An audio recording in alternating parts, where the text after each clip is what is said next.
जिंदगी बोझ तब बनती है जब अपने बीमारी की हालत में देखकर डर कर भाग जाएं। तब ऐसे लगता है जैसे सब खत्म। जी हाँ, शदात कोट के बगोदड़ो रोड पर वाक़ मोहल्ला फैज़ मोहम्मद बिरोई के रहायशी ट्रक ड्राइवर उस्ताद पीरल खान को जब उनके अपने बेटों ने मुख्तलिफ अमराज, शुगर, कैंसर जैसे जानलेवा बीमारियों में मुब्तला देखकर साथ छोड़ गए।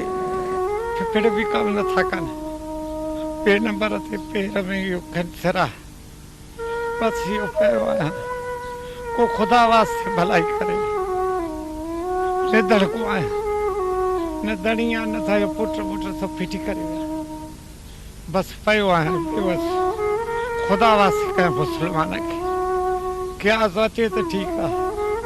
पयो तकलीफ घणी है यो पयो है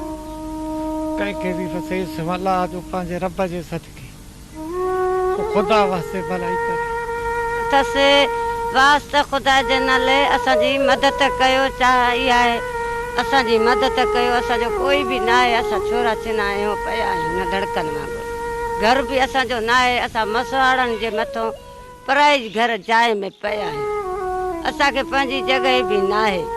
असा ये जैसे घर वारो मंजो पया तकलीफ तसे डाडी कोई मेहरबानी करे असा सा तावन करे। जबकि बीमारी के बिस्तरे पर पड़ा उस्ताद पीरल खान जीना चाहता है और किसी मसीहा के मुंतजिर है। कैमरा टीम के साथ गुलाम अली ब्रावई, वश टीवी, शदात कोट।